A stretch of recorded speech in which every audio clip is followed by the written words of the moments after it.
দিয়েছিলাম, আমার চাচা সেখান থেকে তারা দিয়েছে, এই জন্য আমি কান্না করতেছি।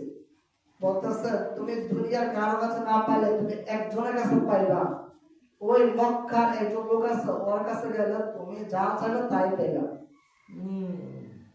তখন সে আমাকে বলতেছে আম্মা, ওই মক্কার মধ্যে একজন ব্যক্তি আছে, ওনার কাছে যা চাই তাই নাকি দিয়ে দেয়, আমি ওনার কাছ থেকে নিয়ে আসি। মা বলতেছে বাবা, ওর কাছে যাওয়া যাবে না, ওনার কাছে গেলে আমাদের ধর্ম, আমাদের বাপ দাদার ধর্ম উনি সব ছিনিয়ে নেবে।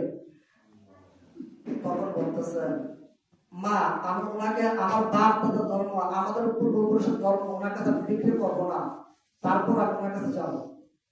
তখন না অনুমতি দিলাম। তখন বাচ্চাটা আমার নবী করিম সাল্লাল্লাহু আলাইহি ওয়াসাল্লামের সামনে গেলেন। তখন আমার নবীজি ওইখানে দাঁড়া বসে আছে, সে নবীজির মসজিদের নববীর ভিতরে বসে নিছেন।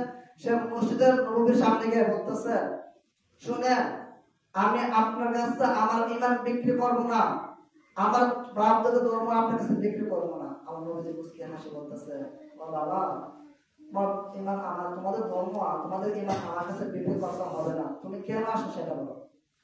বলতেছে আমার মার জামা, আমার মার জামা নাই, আমার মার একটা জামা আছে, সে জামাটা ছিল আমার চাচার কাছে গেছিলাম, আমার চাচা সেখানে আমার তারাই দিয়েছে, আমার চাচা আমার আম্মুর জন্য একটা জামা দেয় নেই।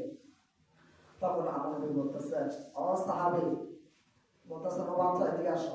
যখন বাচ্চা নবী সাল্লাল্লাহু আলাইহি ওয়াসাল্লাম